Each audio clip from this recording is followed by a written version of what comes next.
Most High in Christ. Bear with me 1 second, Israel. I'll be getting with you in one moment.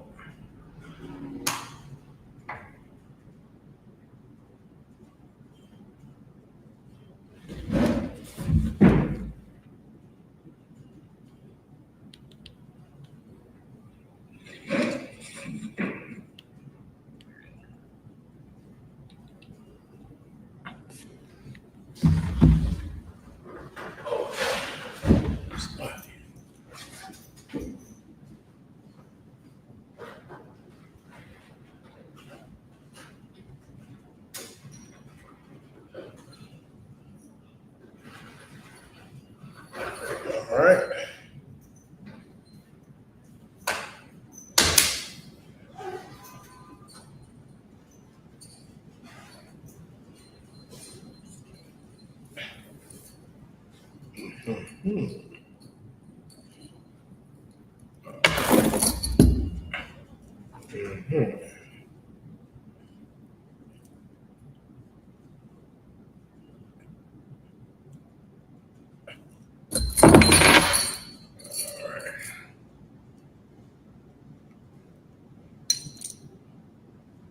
There we go.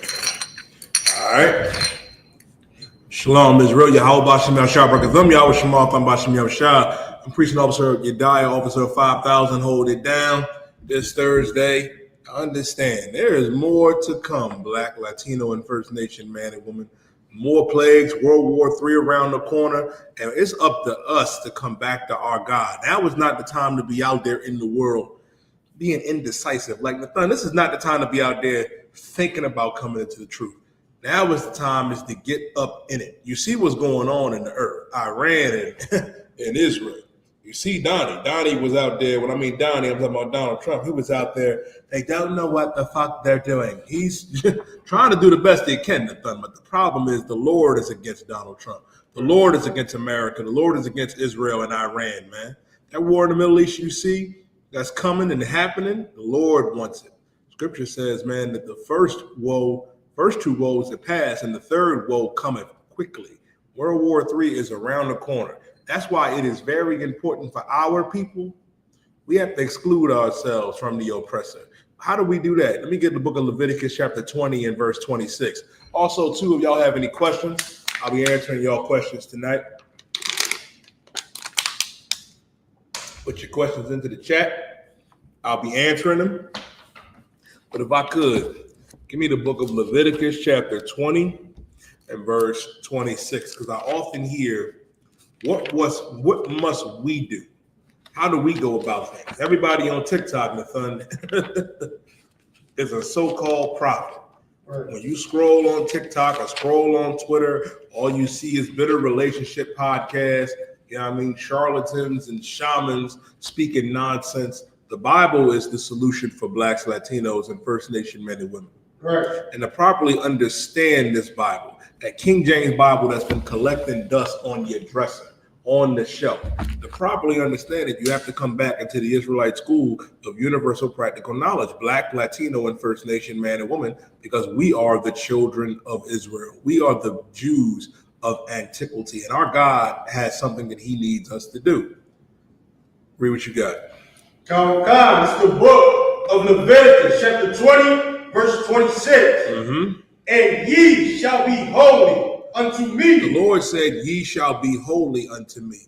A lot of you probably think, when you think the word holy, you think about your mama, your auntie, your grandma with that crazy looking feathered hat on in church. You think about your pastor or your imam with the white robe and gown on. That's not what holy means. When you look up the word holy means to be separate or set apart.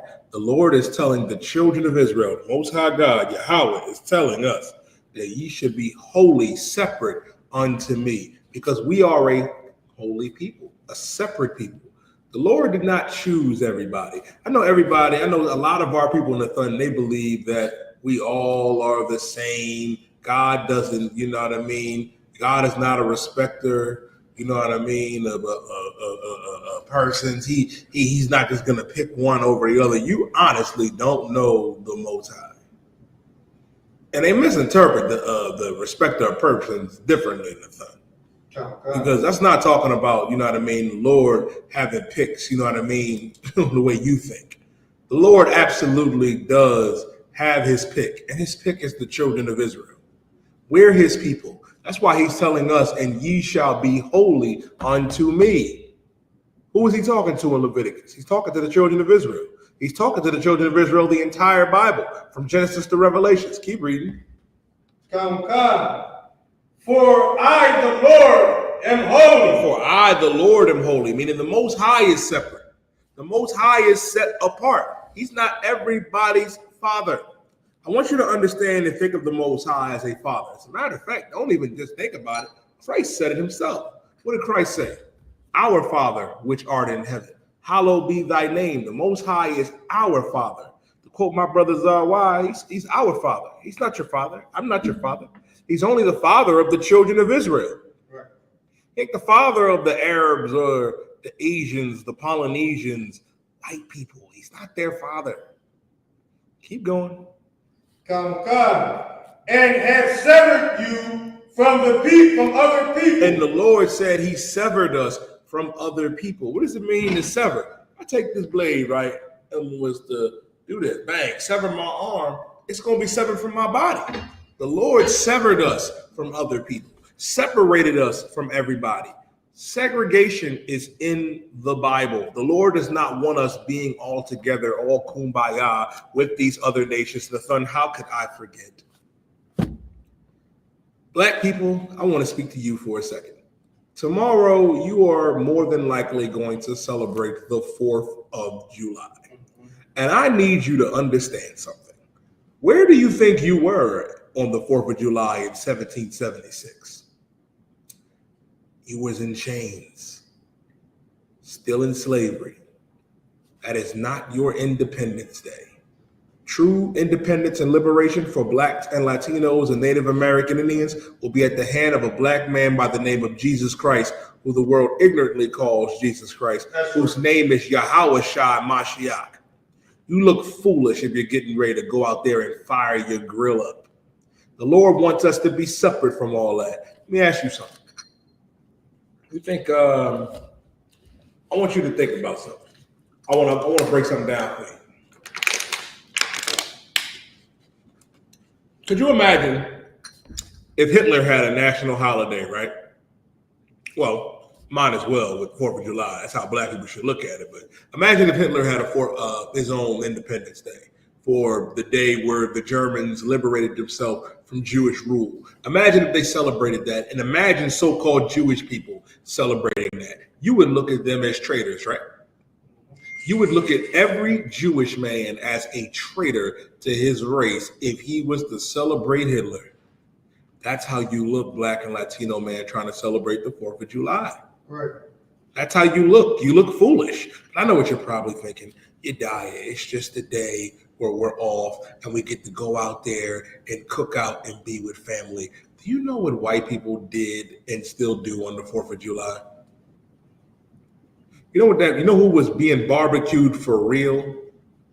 Black men and women and Latino men and women. We were the barbecue.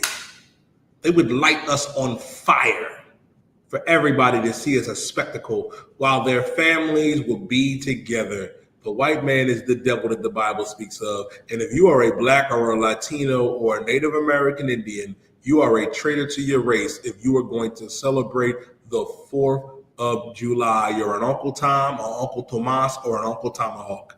You don't want to be that. Our God said, ye shall be holy unto me, for I, the Lord, am holy, and I have severed you from other people. Our God severed us from the 4th of July. Right. You want to know an excellent example, you know what I mean, for us to observe is that Passover. When our God liberated us from the hands of the Egyptians. And our God is going to liberate us again from the hand of the oppressor here in America. That's why our high holy days and feast days, we have to celebrate them. Let the oppressor have his days, man. Let them have it. They can have it. The Lord ain't with the 4th of July anyway. And if you are a black or Latino, and especially a Native American Indian celebrating the 4th of July, you truly are a traitor. As a matter of fact, give me Amos, my son. Amos 5 in verse 21. Let me tell you what the Lord says and thinks about your 4th of July. You look crazy getting ready to go out. And you know the Thun used to be one of them brothers that was outside wearing them red, white, and blue tracksuits. I'm joking, of course. The Thun wasn't that type of brother. I would hope not. But some of you Negroes gonna be out there with the red, white, and blue. You know what I'm saying? The Thun with the red, white, and blue shirt and shorts, you know what I mean? The joggers. Don't be that brother. Don't be that sister. This is what our God says about the 4th of July or any of these holidays that the white man has. Give me Amos 5 and 21. God, it's the book of Amos, chapter 5, verse 21. I despise your feast days. What is the key word in this scripture right here? The key words. Yes. Go ahead, Nathan. Despise. Not just despise. It says, read it again from the top. Oh, I hate. The Lord said, I hate. You got to stop, because most Christians, Nathan, are going to tell you that God does not hate. And that's another thing, too, what I want to ask Christians. We got to go back out in the street and ask Christians this. Like, why do you think, as omnipotent and as all-powerful as our God is, beyond human comprehension, behind angelic comprehension, nothing can comprehend the Most High in its totality. But let me ask you a question. What makes you think the Lord is incapable of hate? He said, I hate.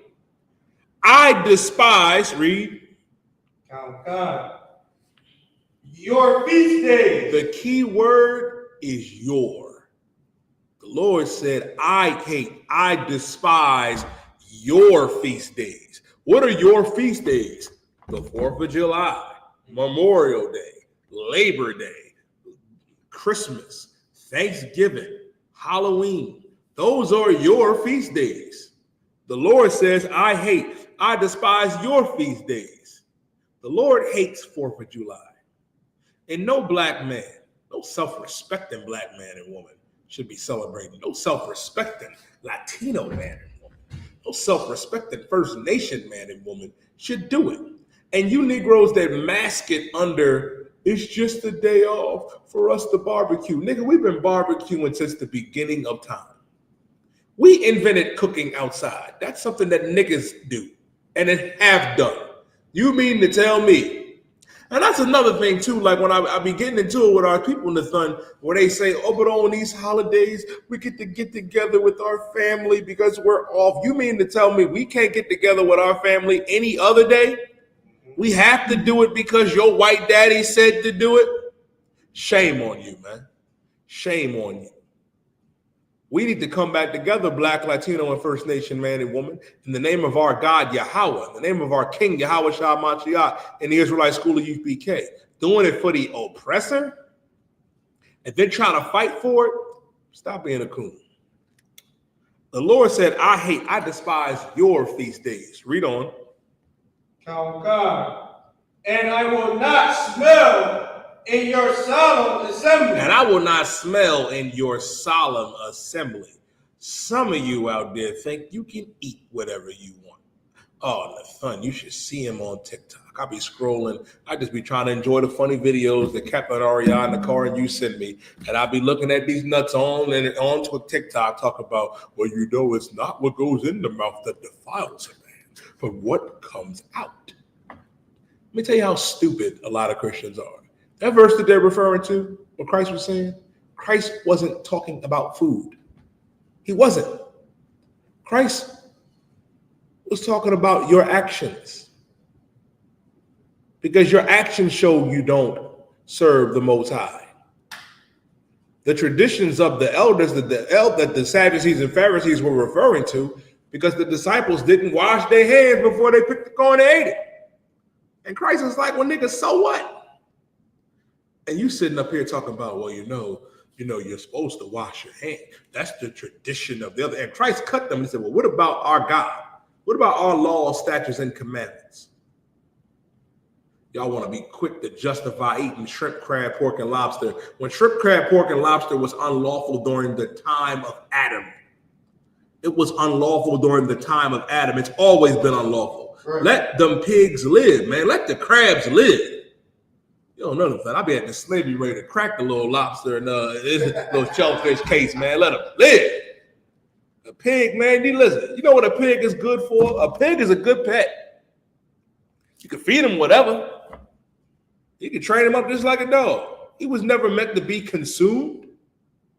Our God said, I despise your feast days, and I will not smell in your solemn assemblies. Meaning this, he's not about to smell them pork ribs you putting on the grill.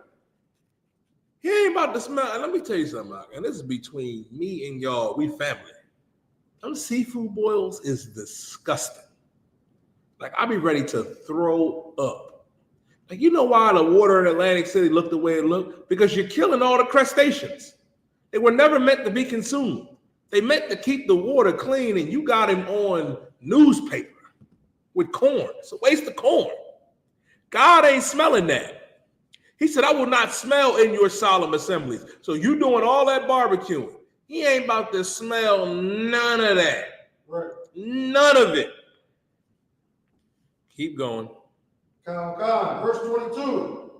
Though ye offer me burnt offerings. Though you going to offer me these burnt offerings, keep going. And your meat offerings, I will not accept them. I will not accept them. The Lord is not about to accept your 4th of July. We have high holy days and feast days that we have to keep. What we need to understand, man, is the oppressor is going to pay for what he has done to blacks and Latinos and Native American Indians. His crimes are too great. I need you to remember something. In 1776,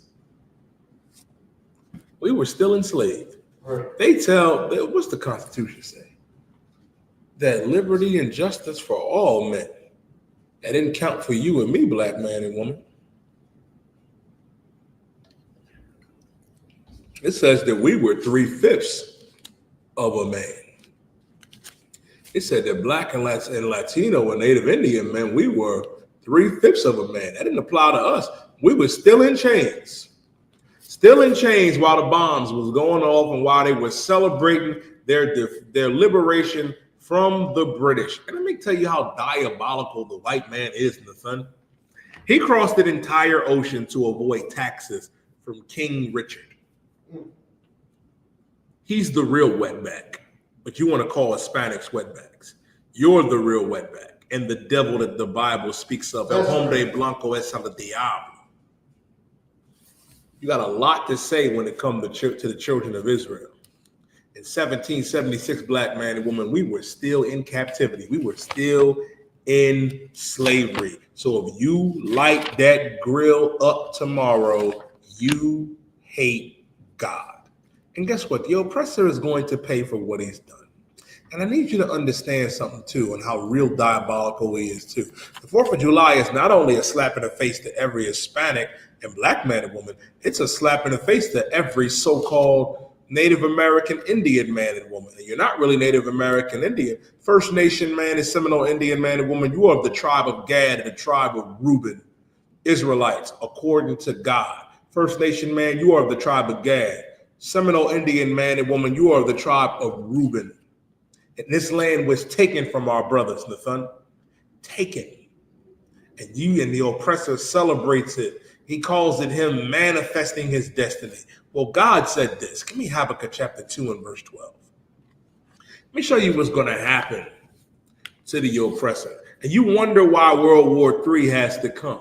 A lot of you don't want World War III to come. I'm starting to realize from all the fear that I'm seeing on TikTok and social media. And when you talk to brothers and sisters, you really don't want this captivity to end. It's no different than when we were in Babylon and when we were in Persia with the Persians and the Medes, or the Iranians today, or we were with the Greeks or with the Romans, man. But this empire will fall just like the previous ones did. We're going to go over that tonight. Habakkuk chapter 2 and verse 12. Bubba Show. And again, if y'all have any questions, type your questions in. I will be answering your questions tonight. You got it? Okay. This is the book of Habakkuk, chapter 2, verse 12. Woe to him that buildeth a town with blood. Woe meaning destruction. Destruction to him that buildeth a town with blood. How was America built? America was built on the bloodshed of the Native American Indian, the Seminole Indian man and woman. They came over here. I saw something incredibly stupid. Somebody gonna say America. I saw some silly. I saw some silly person. It was like, why do black people keep saying that they were enslaved for over 400 years? America is only 250 years old. Trying to trace it back to 1776. Well, you do know the oppressor got here as early as 1492. And the oppressor does lie. Because they try to tell us 1619. Well, they got here as early as 1492, and the first thing they started to do, the conquistador and Cortez and them boys in Columbus, they started to oppress and enslave and rape the Native American and Seminole Indian and Mexican and Puerto Rican and Cuban man and woman. The Puerto Rican and Cuban man and woman today are the so-called Tainos, the Taino Indian. You enslaved and raped the Taino Indian, the First Nation man and woman, the Seminole Indian, the Mexican, the Guatemalan, because they were here first in this land. It's going on over 500 years, NOJUMPER, of oppression and slavery and abuse at the hand of this oppressor. Our God said destruction to him that buildeth a town with what? Blood. With blood, because America was built on our bloodshed. We walk on the grounds of the First Nation man and woman, the tribe of Gad, the tribe of Reuben were all born in the Hebrew, that Seminole Indian man and woman. And let me explain something to you, black man and woman. I want to speak to you so-called FBA Negroes real quick.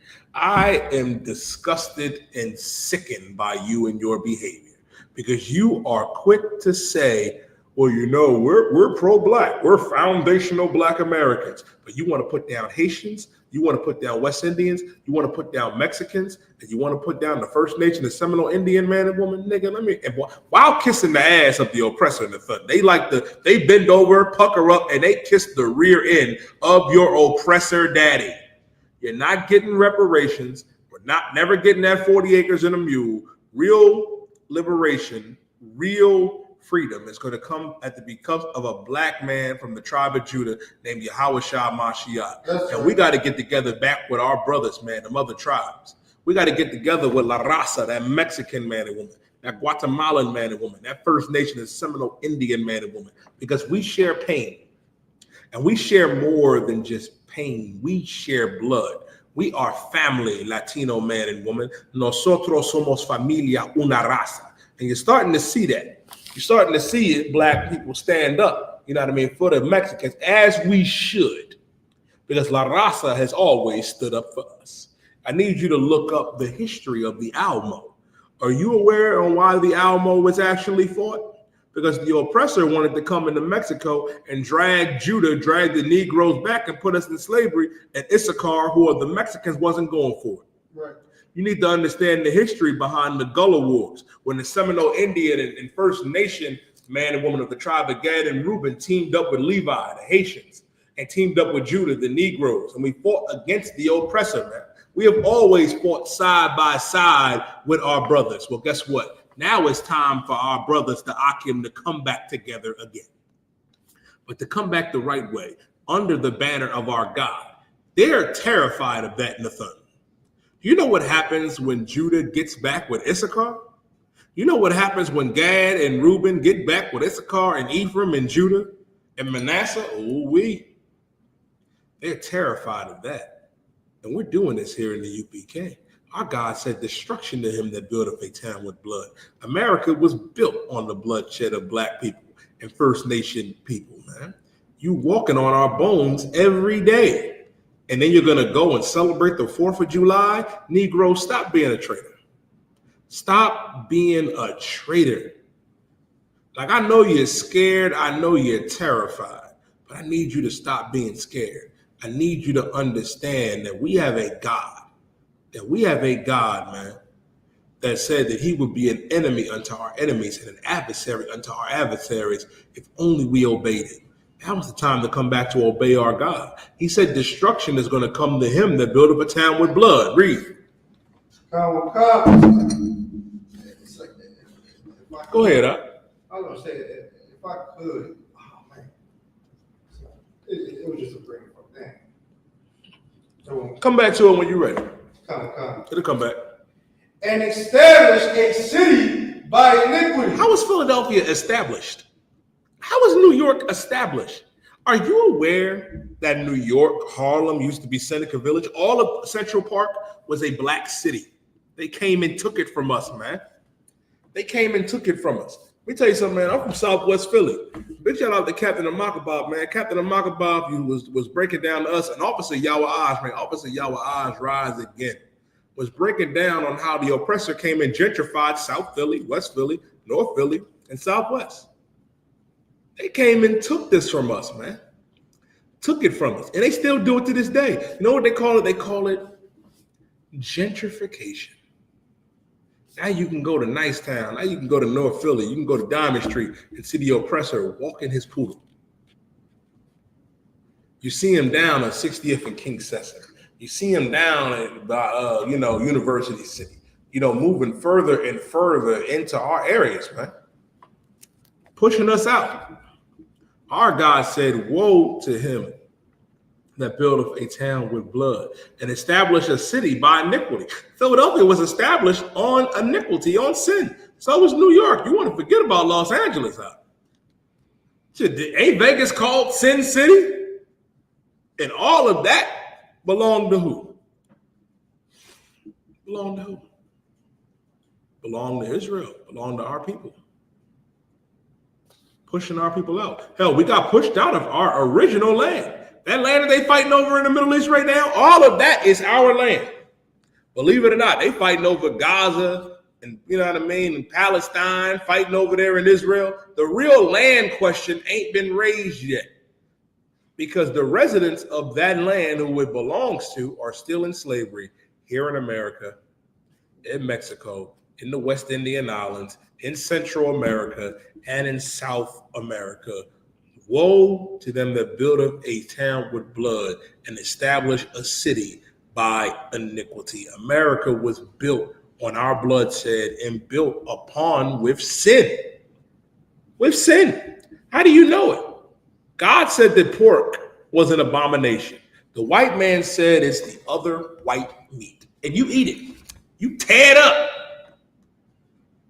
God said that homosexuality is an abomination and you should be put to death. Now the white man says it's an alternative lifestyle. Our God is against America and the propaganda that they promote. And this is why our God also said this, because our people have a problem when you looking at the oppressor like he's your friend and like we can dwell with him in prosperity. We can never. Read Proverbs chapter 3 and verse 31. Proverbs 3 and verse 31. Our God has always been against this place.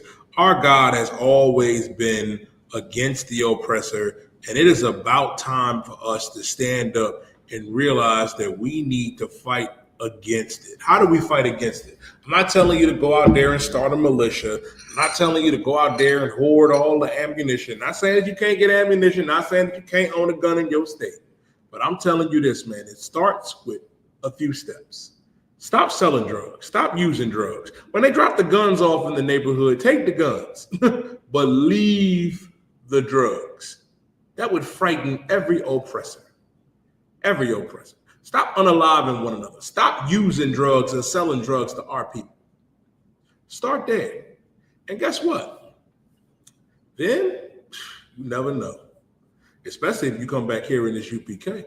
Might even provoke the Most High. You got what I asked for, Nathan? This is the book of Proverbs, chapter 3, verse 31. Envy thou not the oppressor. Our God said, envy thou not the oppressor. Your problem is you look at the oppressor and what he has and you covet it. You want it. It's like you look at him and think this is the lifestyle that I have to live. And let me explain something to you. You know who was a good example of why we shouldn't live like that? Look at the Puff Diddy. Look at P. Diddy. Reputation is destroyed. And I'm not sitting up here defending the brother. At no means am I defending any of that lascivious behavior. I'm kind of weird. The water. You know what I mean? I'm not defending that behavior at all. But we are not supposed to look at the oppressor and want to live like him. Our God said, envy thou not the oppressor. The problem is you want to live like him. You want to have his freak offs. Because let me tell you something. Freak offs started with them heathens. Let me tell you something. What Puff was doing in his house was no different than what on in the island of Caligula. And y'all probably don't even know what went down in Caligula. Nathan, do you know who Caligula is? I'll explain. Caligula was a Roman emperor. He was a Caesar.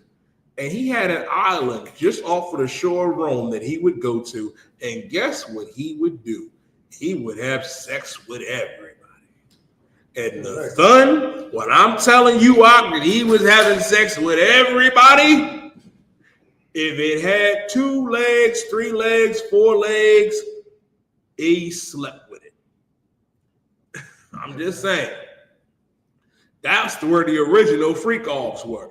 Where do you think Epstein got his idea from his island? If I'm not mistaken, his island ain't too far. Epstein Island ain't too far from the Isle of Caligula. It might be the same. Don't quote me on it. It might be. It's the same thing. Same thing.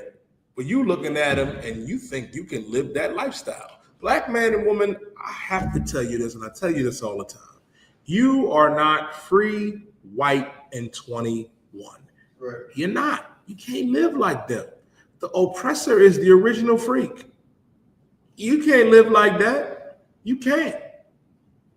You can't. The oppressor is the one that's trying to have the orgies with women and with men, mainly men. And you look at Puff Diddy, you look at P. Diddy, he want to be just like the oppressor. He want to be like Epstein. He want to be like Woody Allen. He wants to be like Sandusky. He wants to be like, what's the other oppressor? The one that was famous, that was molesting and touching everybody. He grabbed Terry Crews by his rod and his big ass just bitched up. Harvey Weinstein. Harvey Weinstein was sleeping with anybody and everybody. Envy thou not the oppressor. Don't look at what the oppressor has and envy him. We have something that this oppressor and these other nations don't have. And that's our God, YAHUAH, because he chose us. Keep reading. And choose none of his ways. And choose none of his ways. None of them. Being a sodomite is the way of the oppressor. That goes all the way back to Africa with the Hamites, because that's not something that we did. That's something that Africans did. A lot of people don't know the thing. Egypt was the first metropolitan homosexuality alternative lifestyle city. Homosexuality ran rampant all throughout Africa, especially in Egypt, especially also with the oppressor. I just went over Caligula, brother. If you was, man, listen, you do your research on that, you will be disgusted by the lasciviousness that you will see that Esau does. That's why our God said, envy thou not the oppressor, and choose none of his ways. Don't choose any way of the oppressor, because guess what? When you choose the way of the oppressor, and I need you to understand something. I don't want you to believe that what he does, he's going to go unpunished for it. Oh, no. He is going to pay. I titled this class, More Plagues to Come, because there are more plagues that are going to come. Let me get to a few of them real quick. Let me 2 Ezra chapter 15 and verse 5. Let me tell you something. What you see right now with Iran, listen, man, Putin just sent more soldiers. Who shiesty? The real Pooh Shiesty, not the brother that's locked up, you know what I mean, in a federal pen. The real Pooh Shiesty is the president of Russia, Vladimir Putin. He sent more troops, his troops into Iran. Keep messing around. China about to link back up with Iran too. North Korea sent troops to help Putin with the Ukraine. It's war to come. And there's more plagues to come. And I'm going to show it to you right out of the Bible. 2nd Ezra chapter 15 and verse 5.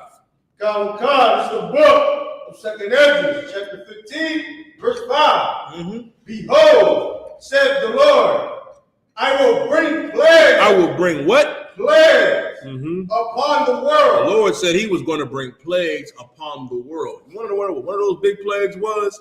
What's that plague that shut down the entire oppressor's world, shut his economy down, where black people got a chance to sit at home and rest and get paid? Latinos to thinking, oh, COVID-19. Oppressor had no answer for that, Nathan. Right. There are more plagues to come. There are more plagues to come. You can't harm Latinos. You can't harm the First Nation man and woman. You can't harm the black man and woman without our God having anything to say or do about it. Our God said that he is going to bring plagues upon the world. Upon the society of the oppressor, there are more plagues to come that are far worse than the corona. That RSV virus hit last one of the fun. I had a little bit of that. That was rough. I couldn't speak for like 3 weeks. I'm telling you, I was walking around. I sound like Louis Armstrong. I was walking around. I see trees of green, red roses through. You can only imagine. It was rough. There are more plagues to come, man. Keep reading. God. The sword. The what? The sword. The sword is war, death. The sword. What you think going on with India and Pakistan right now? You know what's so funny about India and Pakistan? The fun. What if I told you they're the same people? Both of them in 7-Eleven. Right. I'm literally not lying to you. Both of them are in 7-Eleven and in Dunkin' Donuts. That's them. And they beefing with each other. The sword, death. It's coming, man. And you playing around. You playing games. You want to celebrate the 4th of July? That's another thing, too, Nathan, I want to ask black people. You ask any black person, right? Most of them that are reasonable. If you ask them their opinion on Donald Trump, they'll say they hate Donald Trump, F Donald Trump, as they should, because he's the devil that the Bible speaks of. You know Donald Trump is going to celebrate the 4th of July, right? He's going to celebrate Thanksgiving and Christmas. If it's really F him, why are you going to do the same things as him? Why would you? If you truly don't mess with him. How about come back and do what our God said to do? Right. That's why more plagues have to come. That's why the sword has to come. You want to get together and have a barbecue where the Lord is about to barbecue Israel in the Middle East and in America. There's about to be a barbecue. Right. Listen, man, I'm looking forward to the new Kingdom of Thunder. I want to have a cookout myself.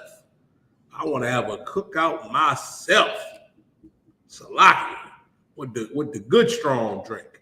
You know what I mean? Keep reading. God. Famine. Let me explain something to you. Them food shortages, when they happen, and they're gonna happen. Listen, man, I slave in them grocery stores. Let me tell you something. I manage receiving.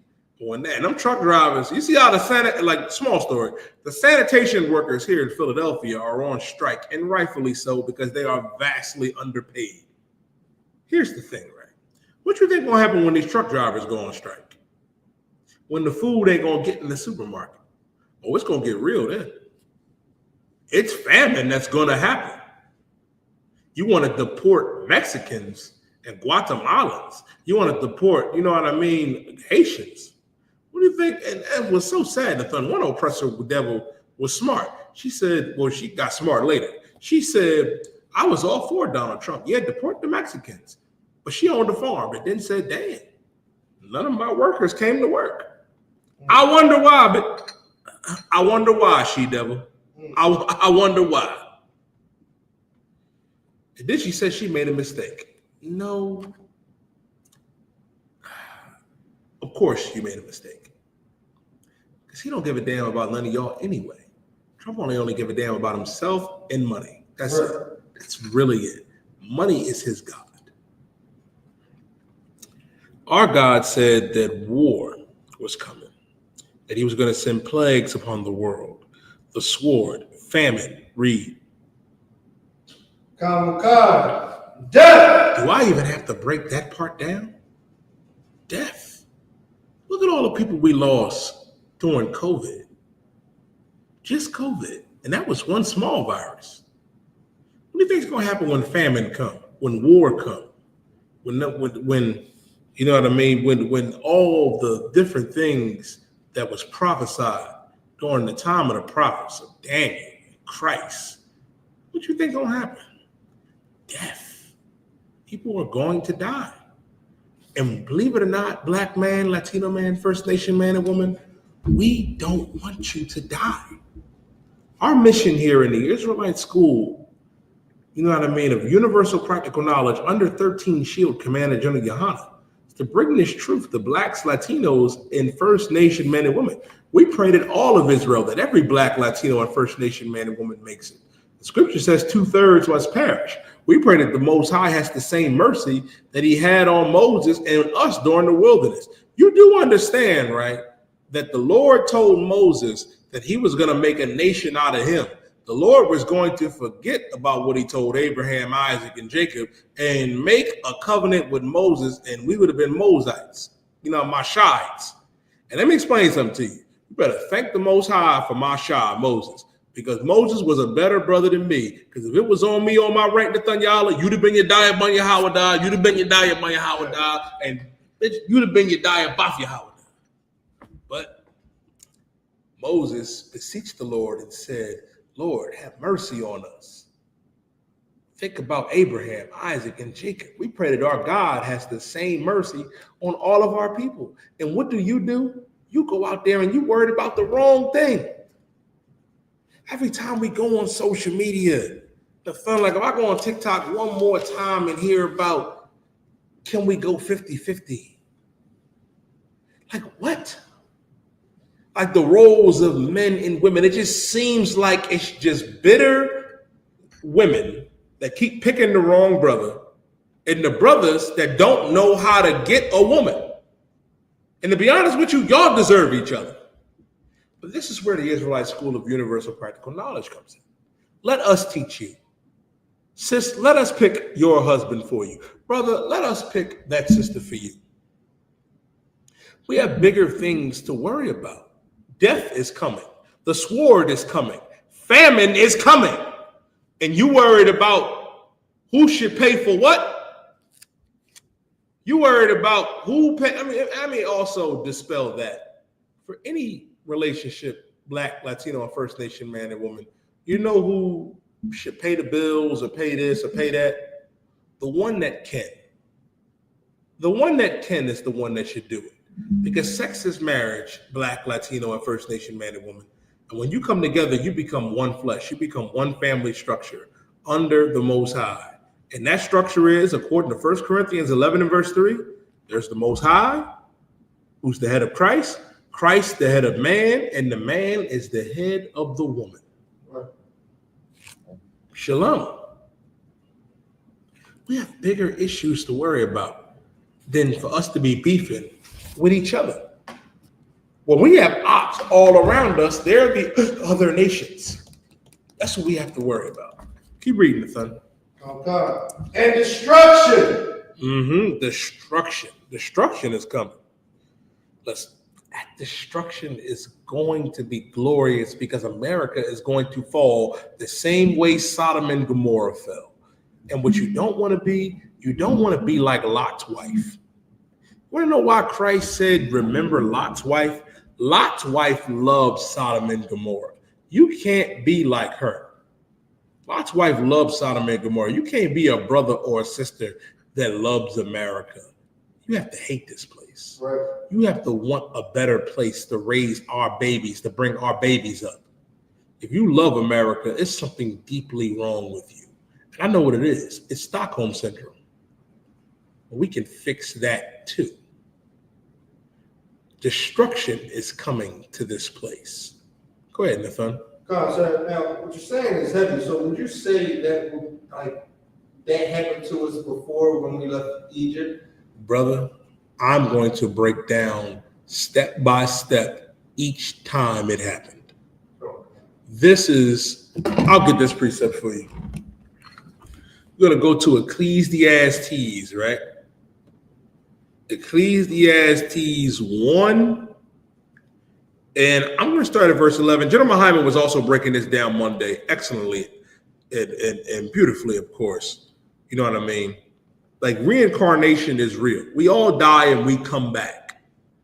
Now, Ecclesiastes chapter 1 and verse 9 says, the thing that hath been is that which shall be, and that which is done is that which shall be done. And there is no new thing under the sun. There's no new thing under the sun. There's really no such thing as anything that's new. We've been through it before.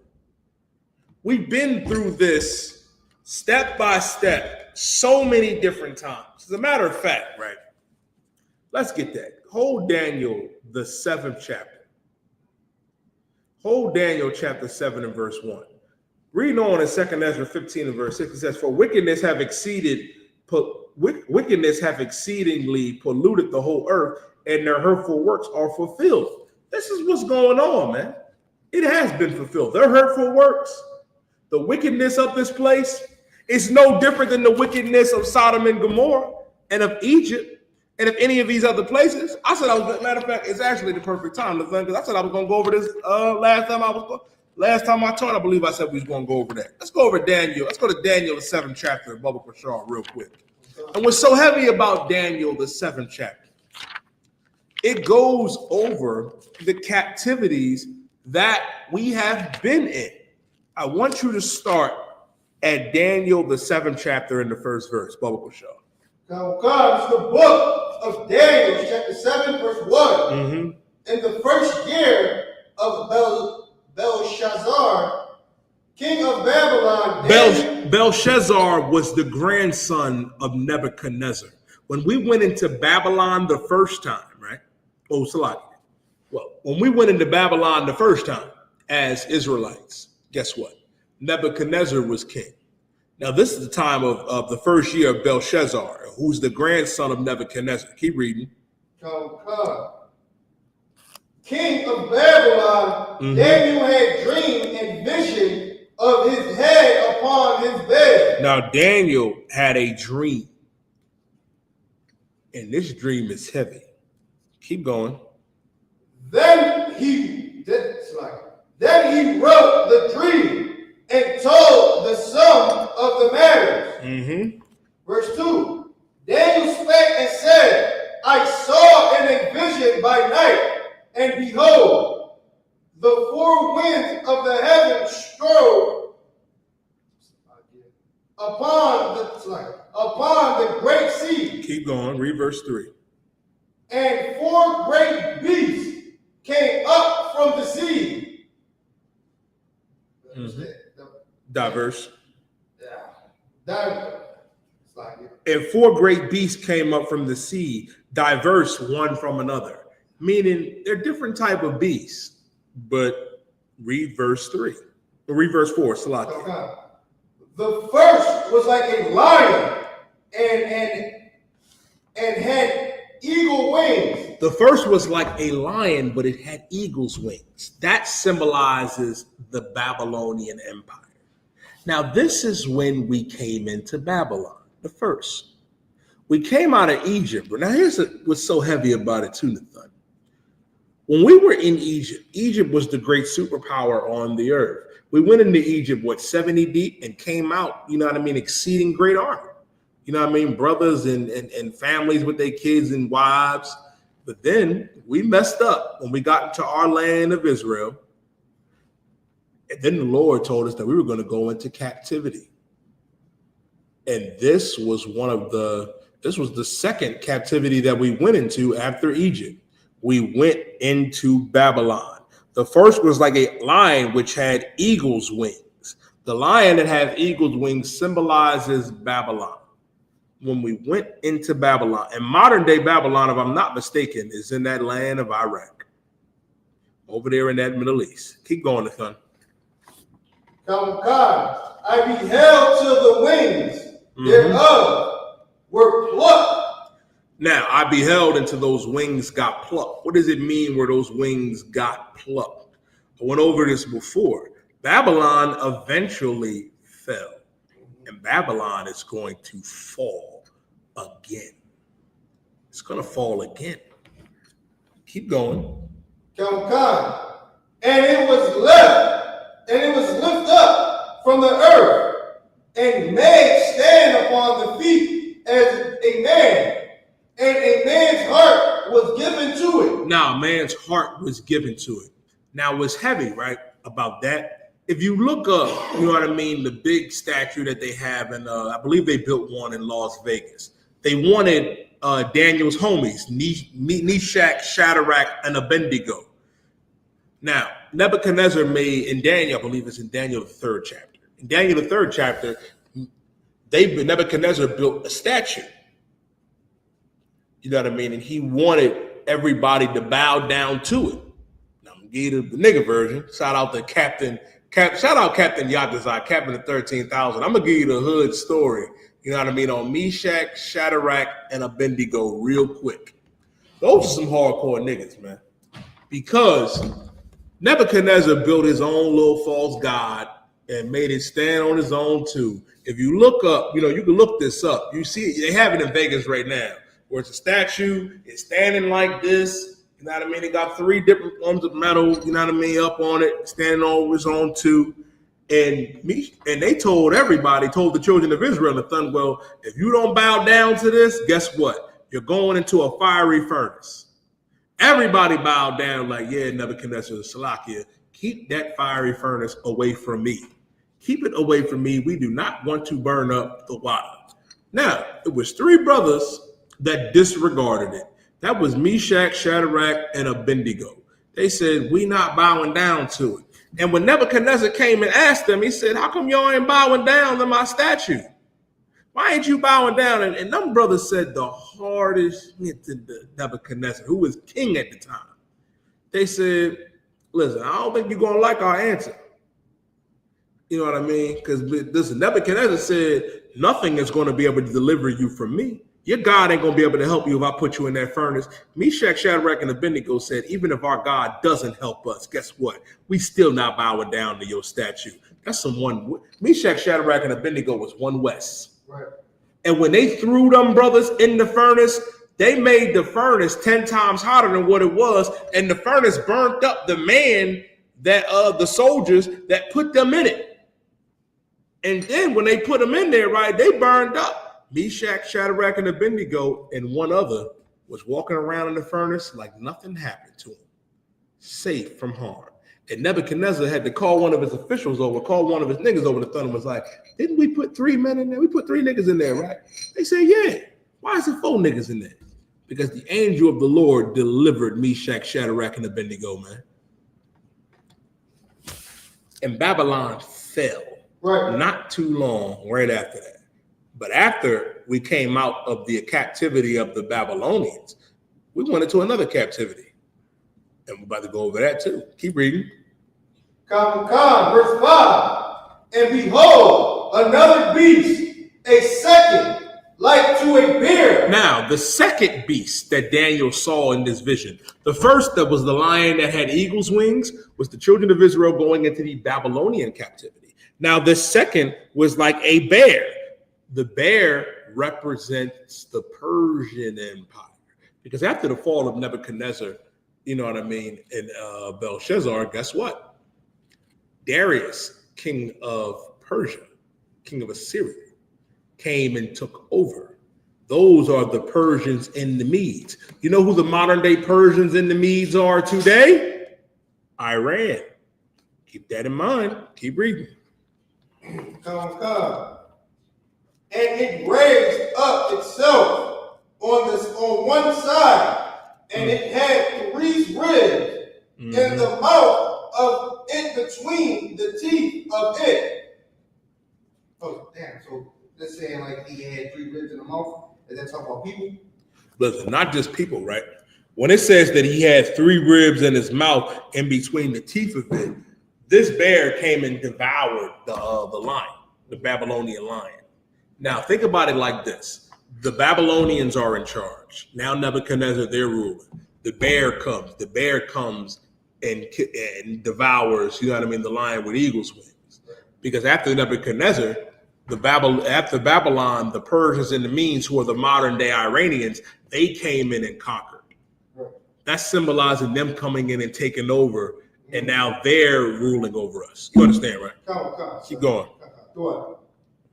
And they said thus unto it, arise, devour much flesh. And devour much flesh. Now, after the Babylonians had their turn, now Iran, the Persian Empire, now they had it.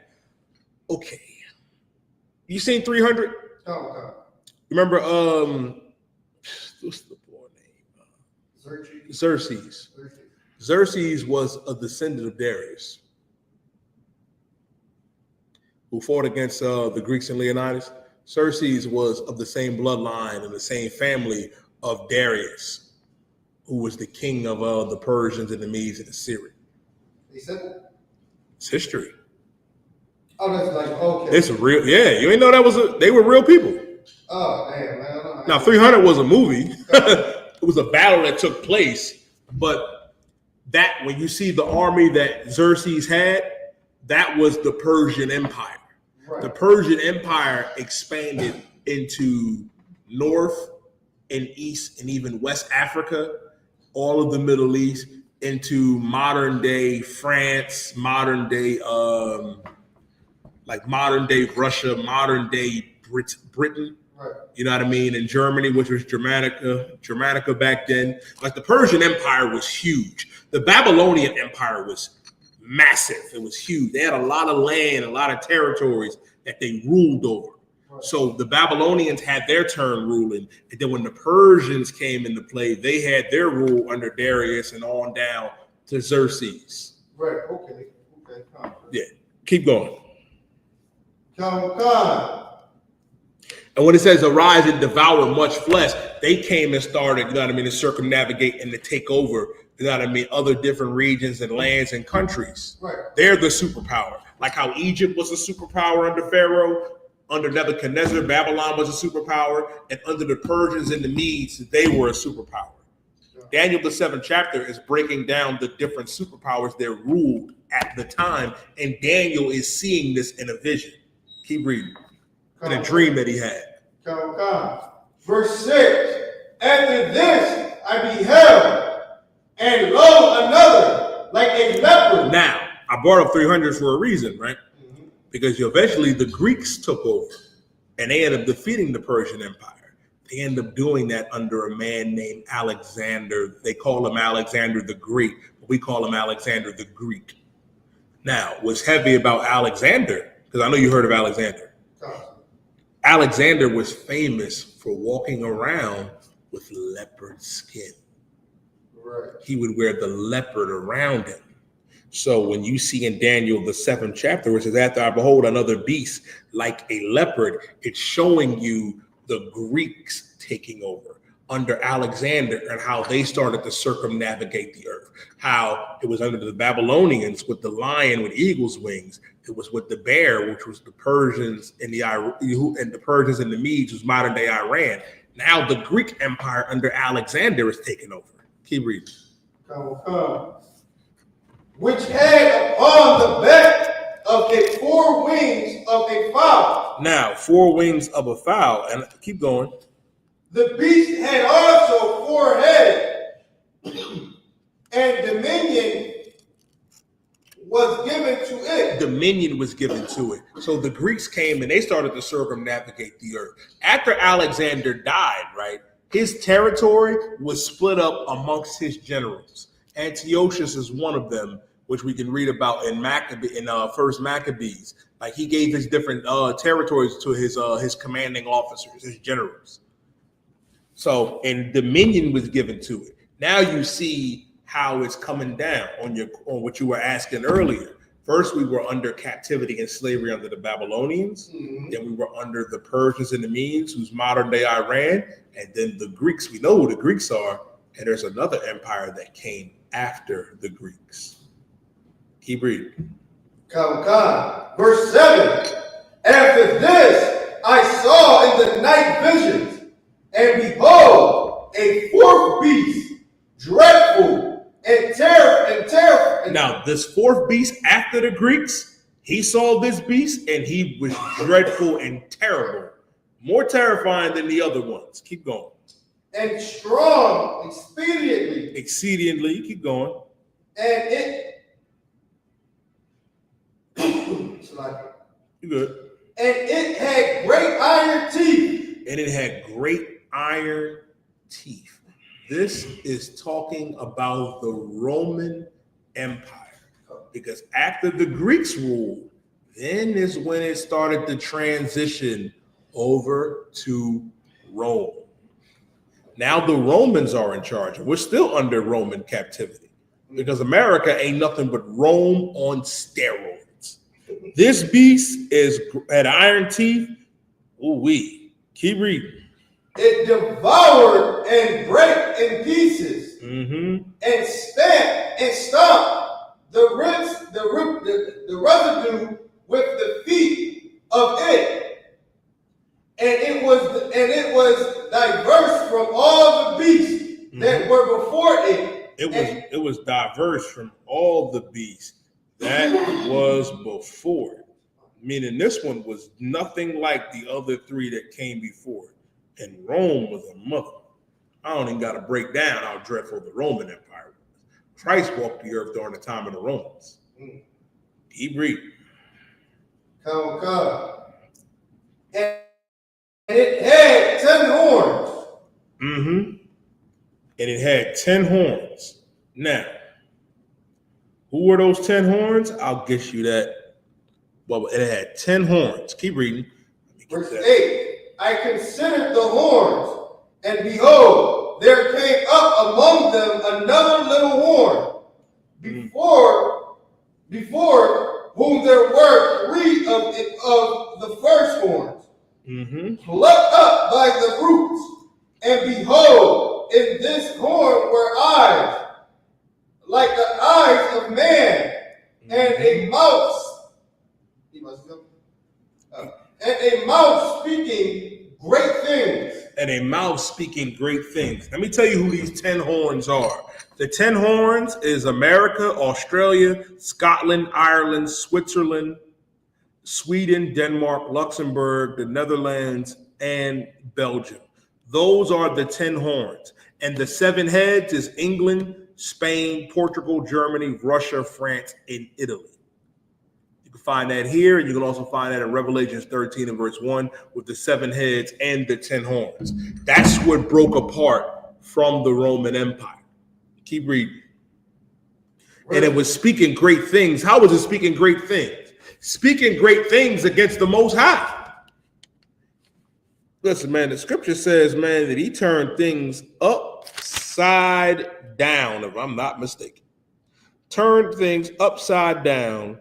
And spoke, and listen, in the 25th chapter, in the 25th verse, it says, and he shall speak great words against the Most High, and shall wear out the saints. How do you know he wear out the saints? He wearing us out here in the UPK, telling us homosexuality and alternative lifestyle. It's all right to eat shrimp, crab, pork, and lobster. It's all right for brothers to be sodomites and sisters to be whores. We fighting against this oppressor, man, and this beast. And he think to change times and laws that he should be given into his hand until a times and times divided times. But here's the thing with that. Con, don't swear. You also pour me a little bit of Jack. A little bit more Jack. And what's so heavy, right? Is that answer? Yeah. What you was at? But you still had a little bit more? Yeah. No. It was just that. When I said that, it was basically. I was trying to get at.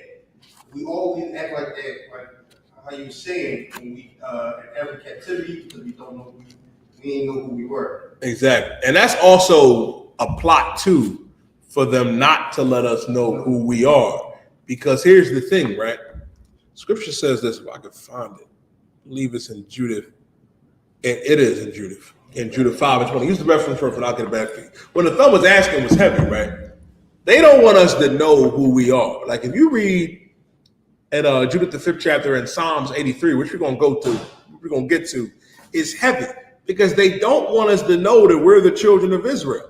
That's a secret that they want to keep secret. But the problem is the Lord sent his prophets back in 1969. And we've uncovered that secret long ago. That blacks, Latinos, and Native American Indians, that we are the Jews of antiquity, that we are the Israelites. And that's what they don't want us to know. If you read in Daniel, and listen, and reading on to verse 9, it says, I beheld till the thrones were cast down. Daniel saw all of that, of those four great beasts. He saw Babylon with the Persians and the Medes. He saw Greece and Rome. And he said, I beheld till the thrones were cast down.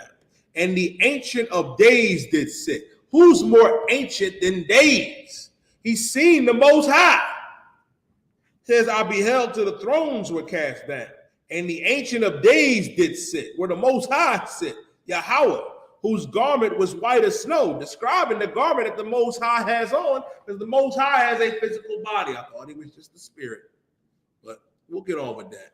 The Most High are in a garment as white as snow, and the hair of his head like the pure wool. Meaning the Most High had what? Hair like wool. Who has hair like wool? Blacks, Latinos, and Native American Indians, man. Because our God, YAHUAH, is a black man in spirit. It says, I beheld until the thrones were cast down, and the Ancient of Days did sit, whose garment was white as snow, and the hair of his head like the pure wool. Meaning the Most High got nigger naps, man, because he's the nigger God. The Most High YAHUAH is the nigger God, man. He's our God. And he's the God of blacks, Latinos, and Native American Indians.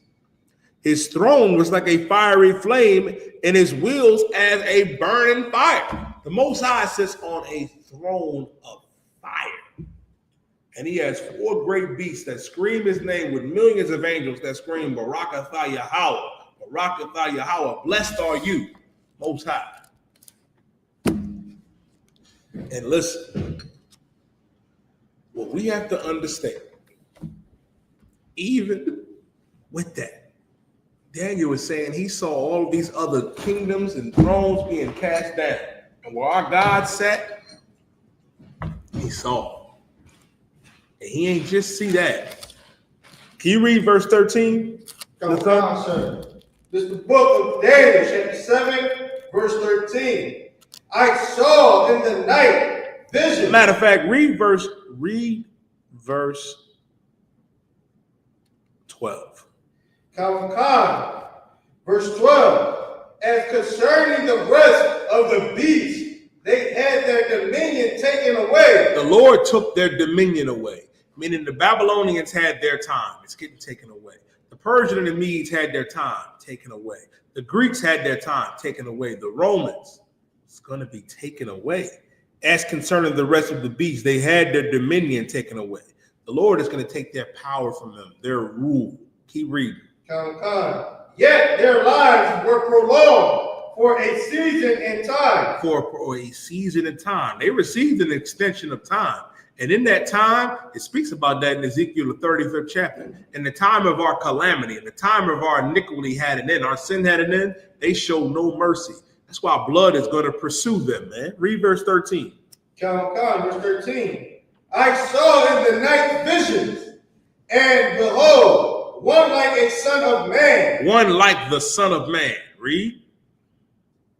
Come with the clouds of heaven, and came to the Ancient of Days. Stop. Who is this talking about? The Son of Man with the clouds of heaven coming to the Ancient of Days. Go ahead, Nathan.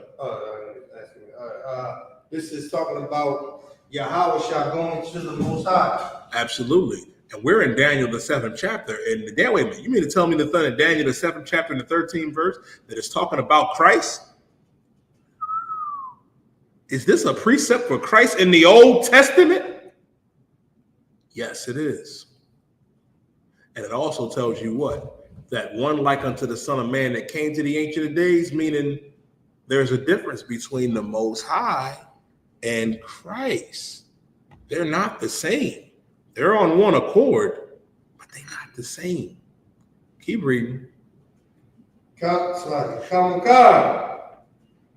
and come to the Ancient of Days, and they brought him near before. And they brought him near before him. Why? Keep reading.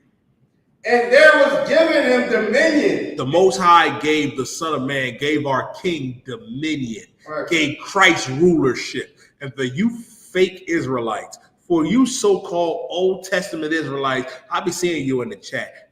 Y'all talk about YAHUSHA.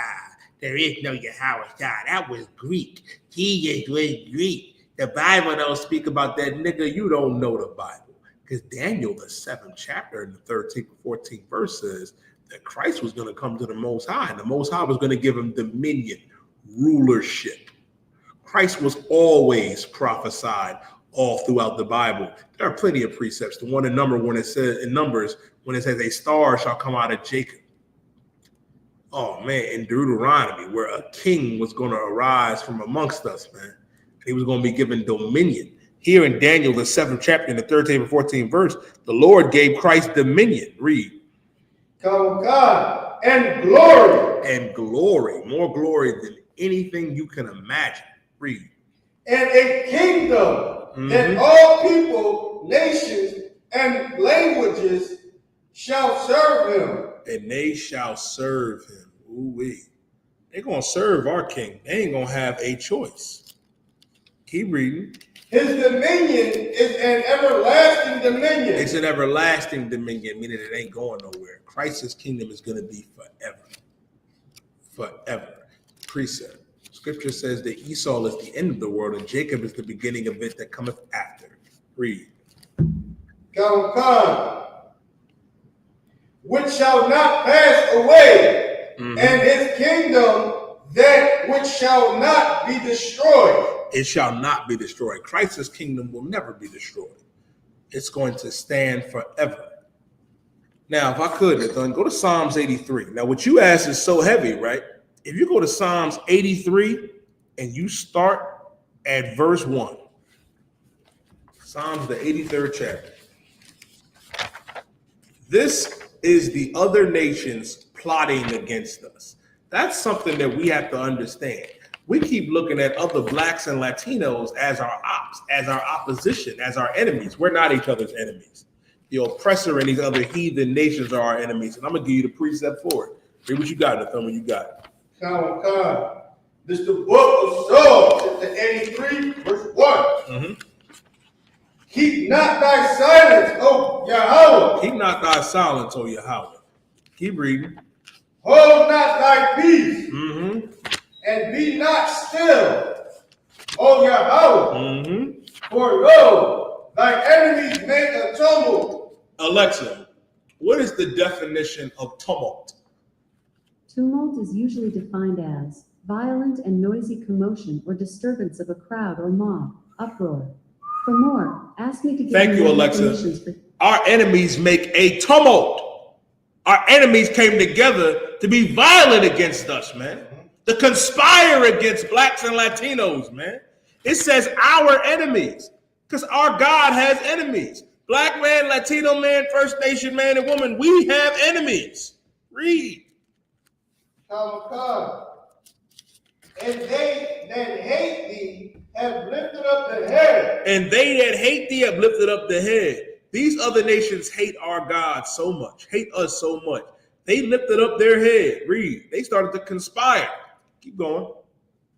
That they have taken crafty counsel. They have taken crafty counsel. They came together against us. They got together and had counsel. Keep reading. Against thy people. Imagine all the different nations of the United Nations coming together against one people.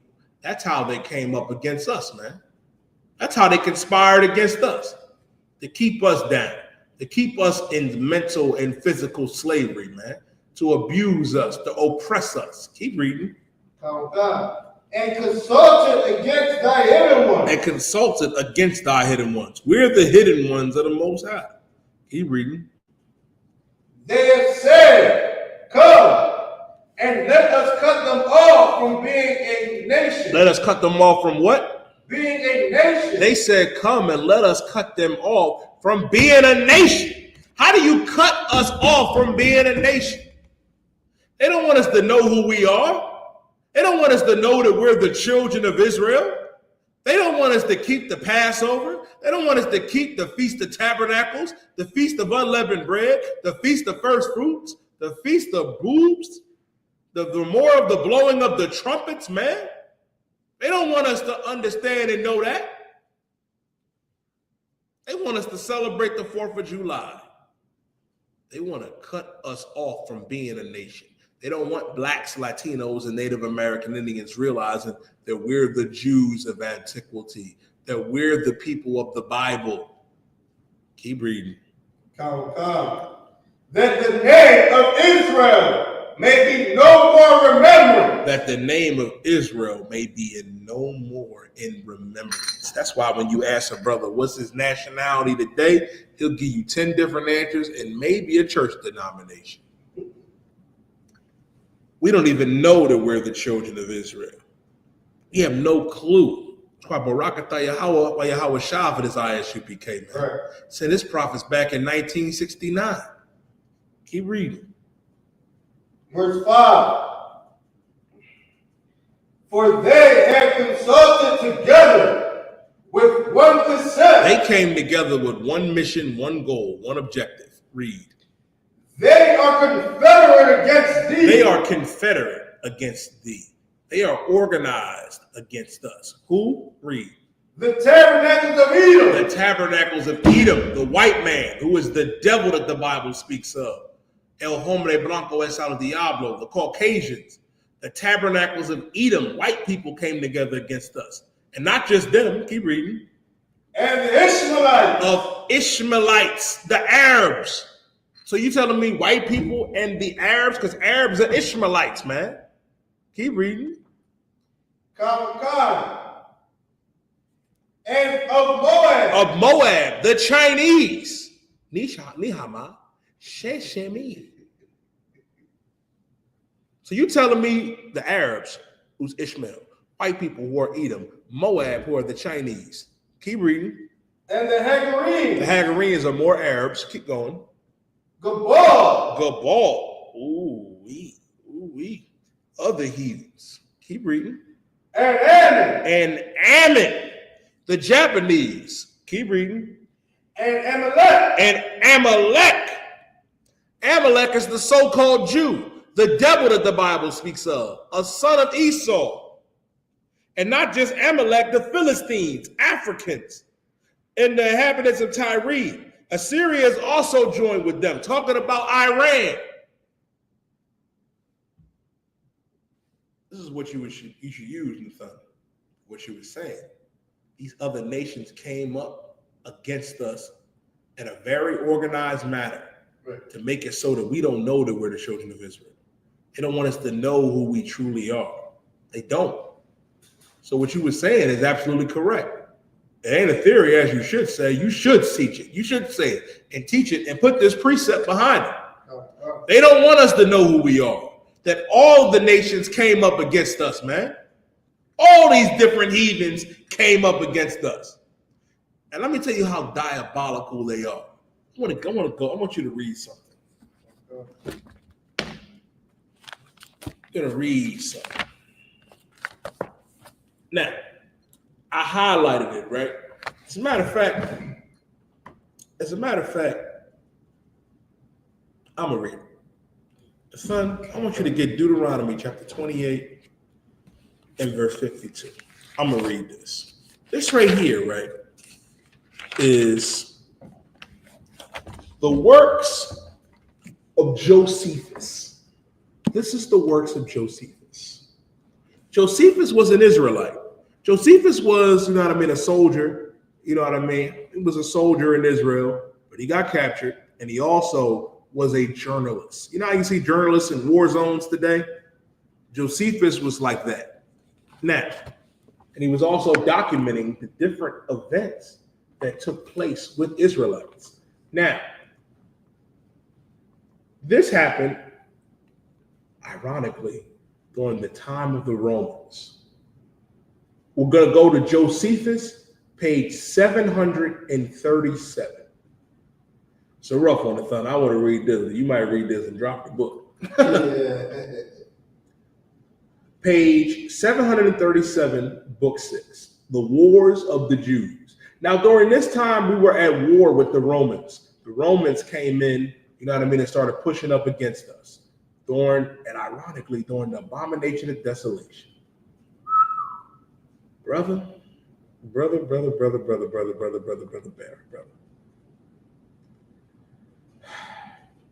Page 737.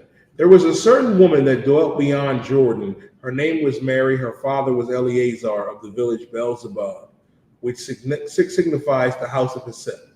She was eminent for her family and her wealth, and she had fled away to Jerusalem with the rest of the multitude and was with them besieged therein at the time. Now, this was a wealthy sister. She came from money. She was a wealthy Israelite sister. Now, it says the other efforts of this woman had already been seized upon. And you got to remember, during this time, this is during the time where they was coming in and they was abusing sisters, raping sisters, taking the money, killing the brothers. It was rough because we were at war, you know what I mean, with the Romans. Right.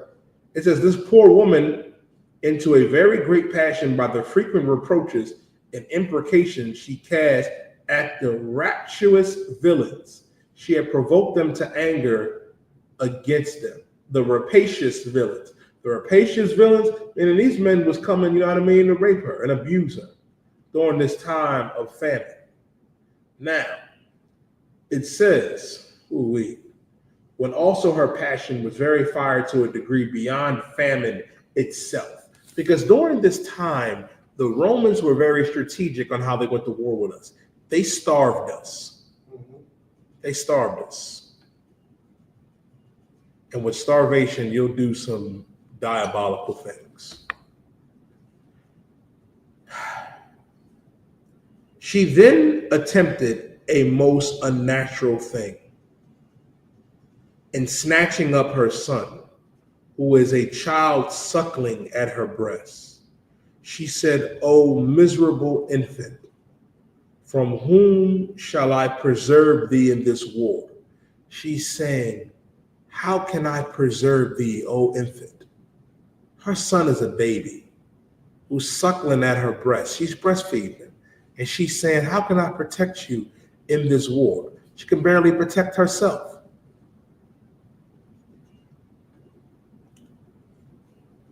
For whom shall I preserve thee in this war, this famine, and this sedition? Meaning this, in that famine and that sedition, food was hard to come by. As to war with the Romans, if they preserve our lives, we must be slaves. This famine also will destroy us. She said, you know what I mean? We're either going to be slaves under the Romans, and we still are going to starve before the slavery comes upon us. Yet are the seditious rogues more terrible than both the other. Meaning no matter what way we slice it, it's going to be rough for me and you. Come on, be thou my food. Yeah.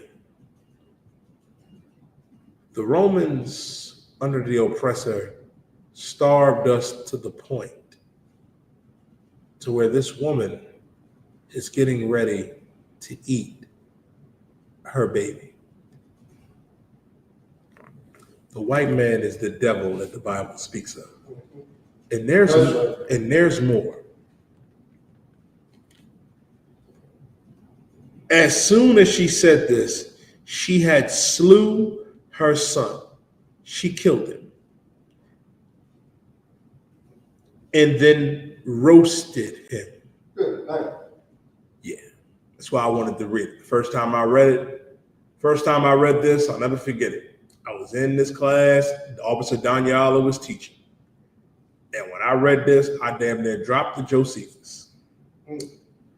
She roasted her son and ate the other half of him and kept the other half concealed. Meaning she ate half of him and saved the other half for later. 209. Upon this, the seditious came and president, and smelling the horrid scent of this food. They smelled something so horrifying, but they smelled food. It was a horrid scent, something that was vile, disgusting. They threatened her. They said they would cut her throat immediately if she did not show them what food she had already got. So brothers broke in her crib and said, "Bitch, I know you got food. Right. We hungry too. Feed us, or we gonna slit your throat." That's what these brothers said. She replied, and she showed them what food she had gotten. She had saved a fine portion for them and uncovered what was left on her son.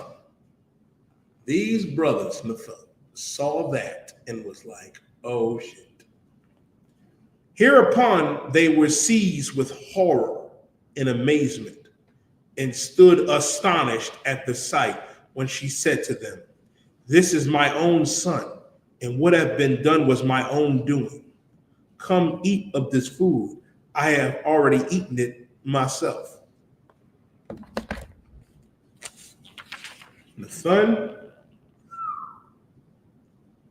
them brothers saw that, and she said, "I have eaten one half, let the rest be reserved." She said, "But if it be for you to be scrupulous and do abominate this sacrifice, as I've eaten one half, let the rest be reserved for me." She said, if you don't want to eat the other half of my son, let the other half be reserved for me.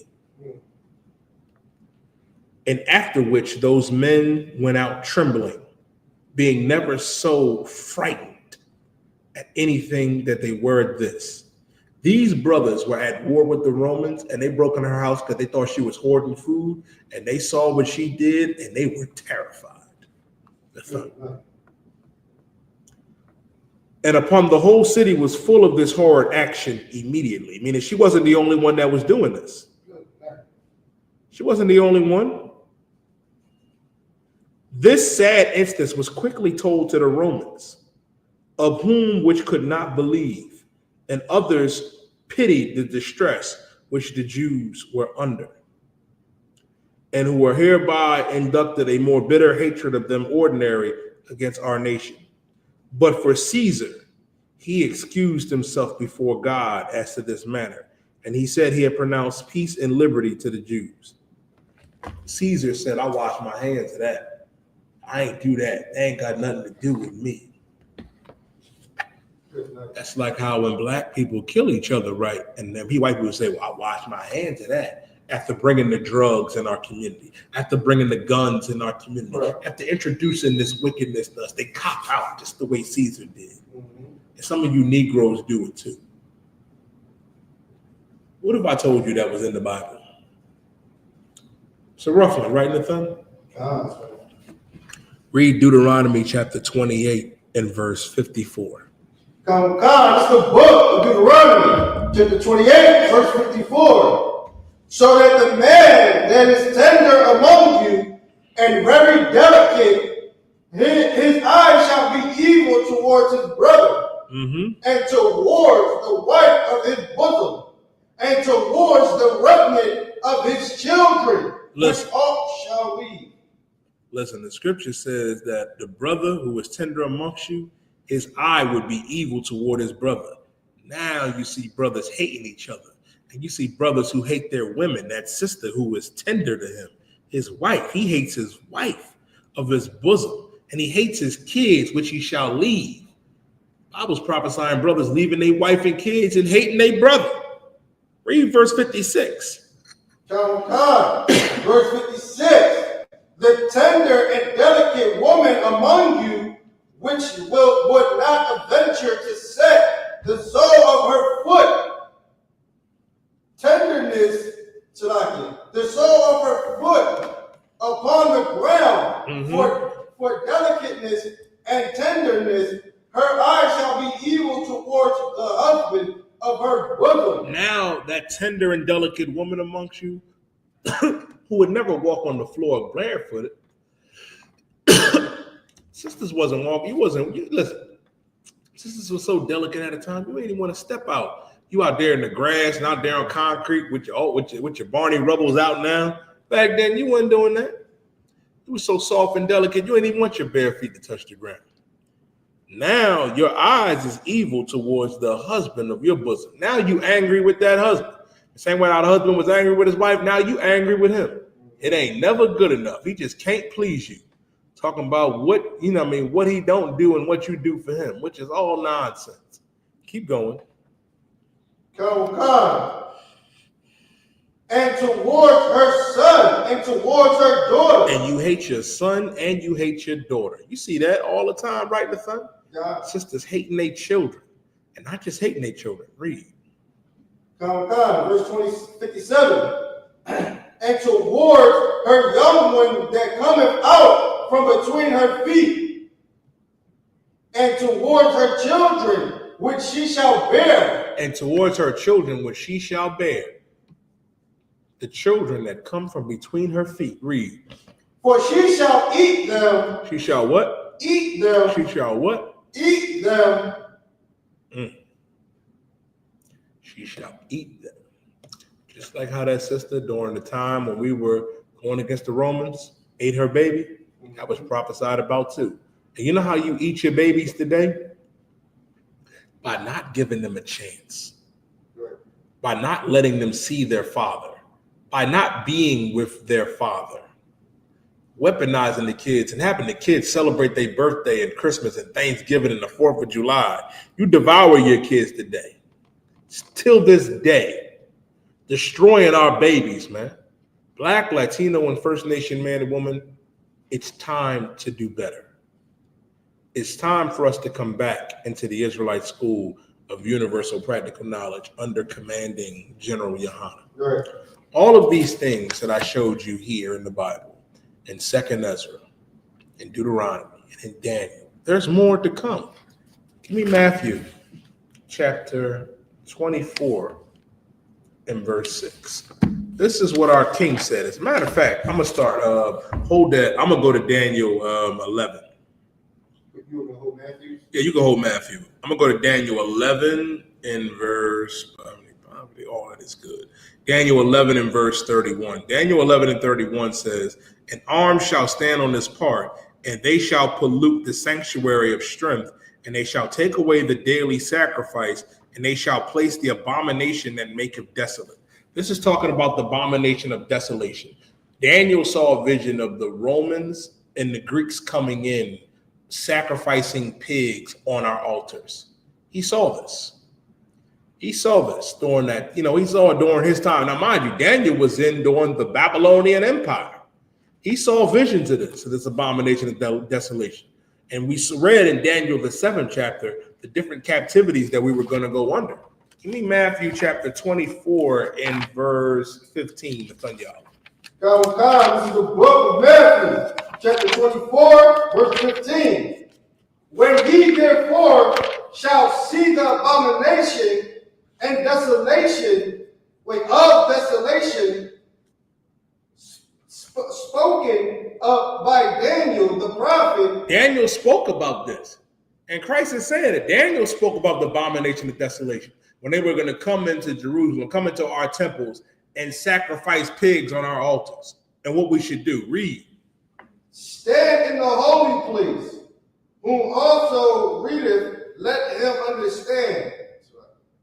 Then let them which is in Judea flee into the mountains. Christ told us to flee into the mountains during that time. He said, when we see the abomination of desolation, when we see them come into our temple and start sacrificing pigs, that we're supposed to get out of Jerusalem. And we're so heavy about that, right? We got that, is it up here? From Babylon to Timbuktu? Might be in the camp then. I think it is. Let me get that bubble for sure. It should be downstairs. Let me get that bubble for sure. It's so heavy, right? What Christ is saying, when we see that with the abomination of desolation, that should be the sign of the times, that we were supposed to flee. That we were supposed to get out of town. But here's the thing.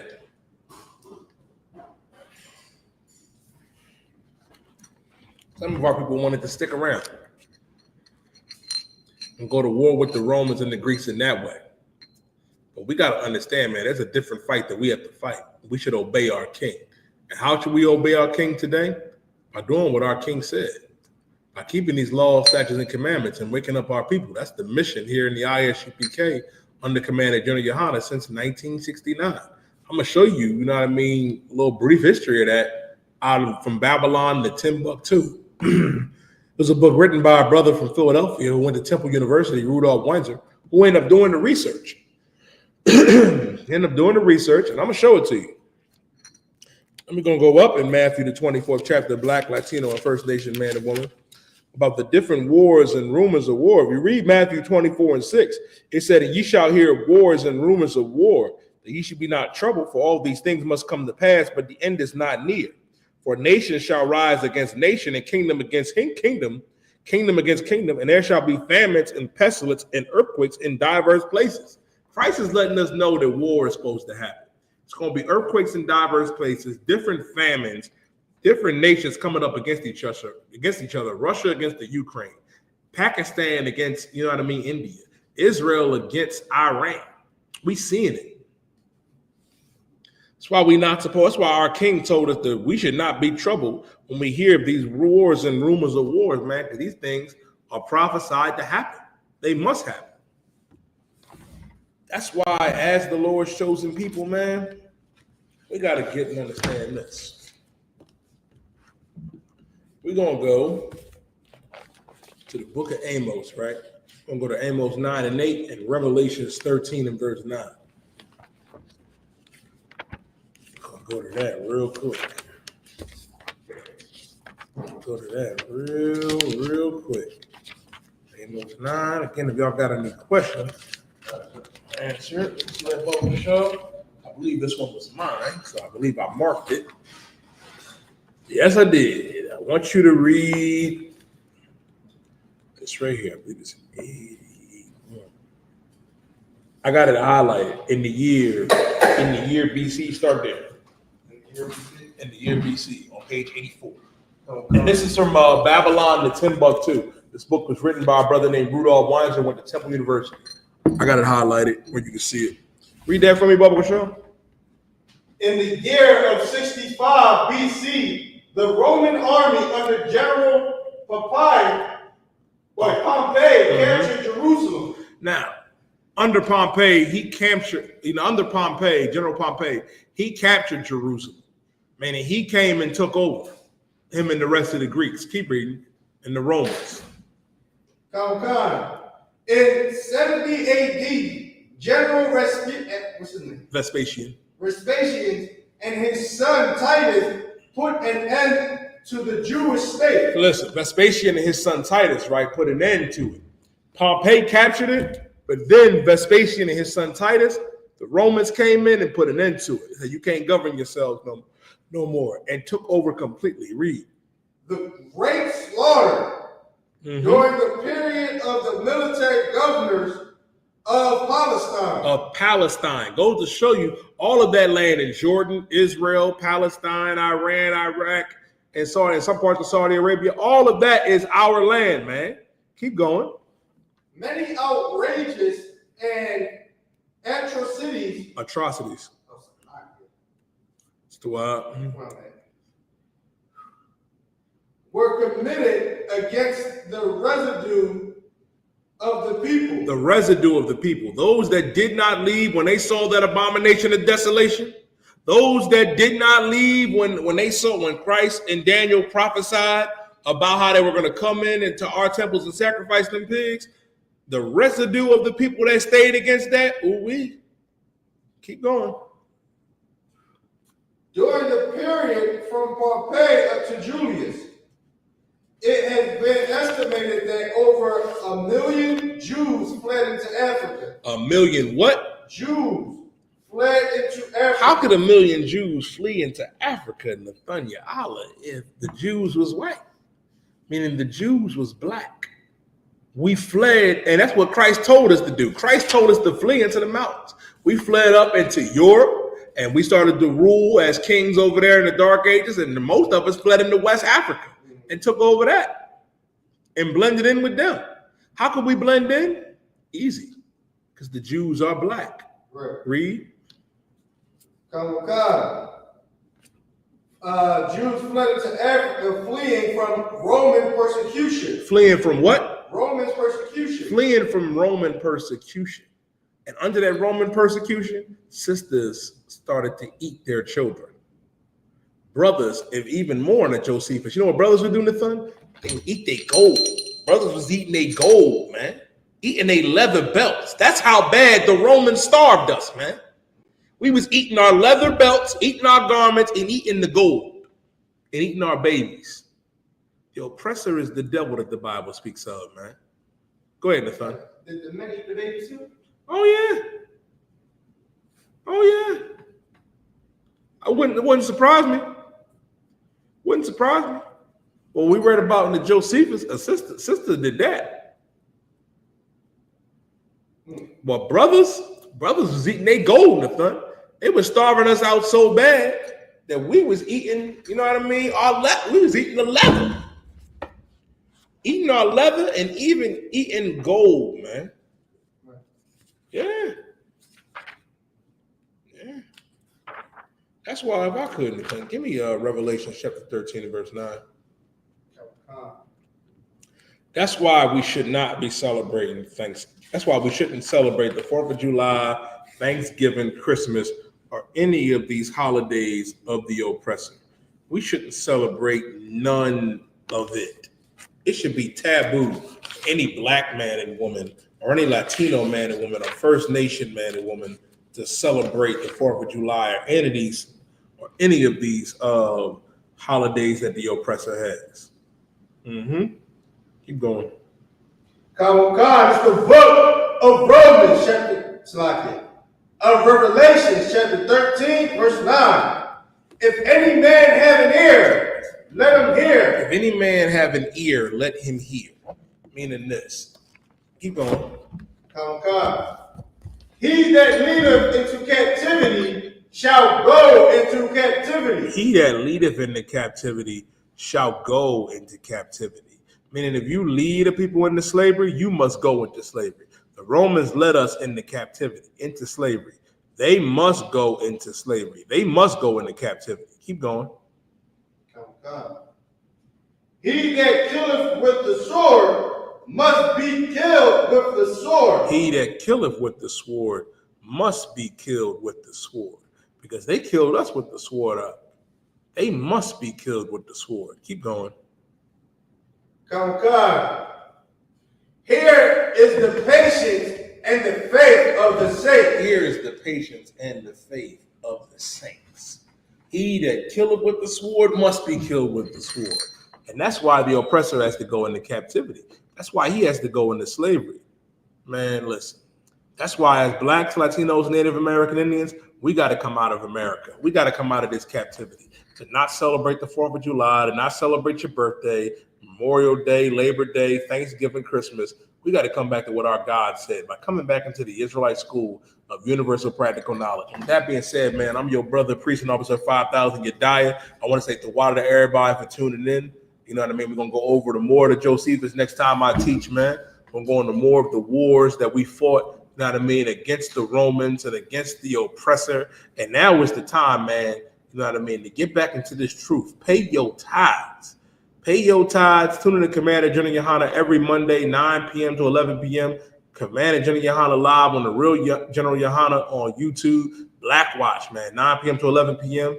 And with that being said, man, I'm going to pass the class off to my brother, medium 5, priest and officer 500, $100.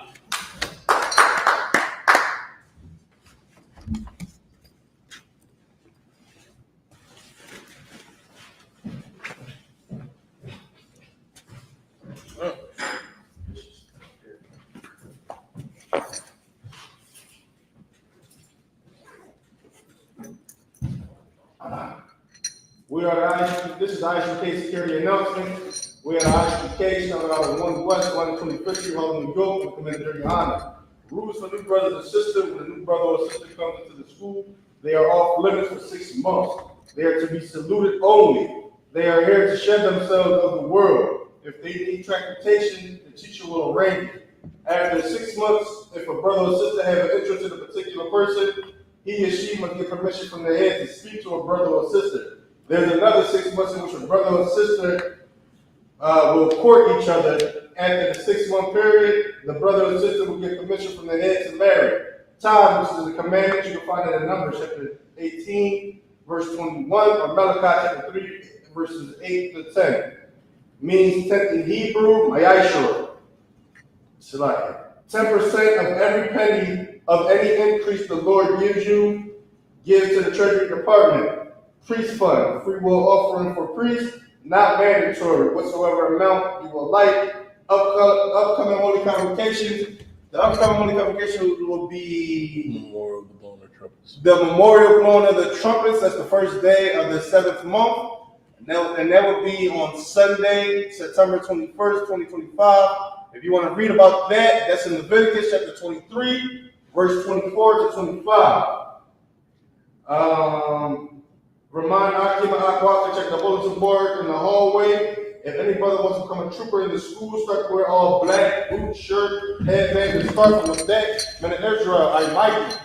Which means the same. Man of Israel, we're going to get 130 salute. Man of Israel, I like you. I like you. Barak. YAHUAH, Shimmy, Barak, I.S.U.P.K.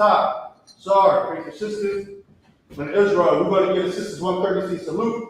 Man of Israel, I might you. I might. Barak. YAHUAH, Shimmy, Barak, I.S.U.P.K.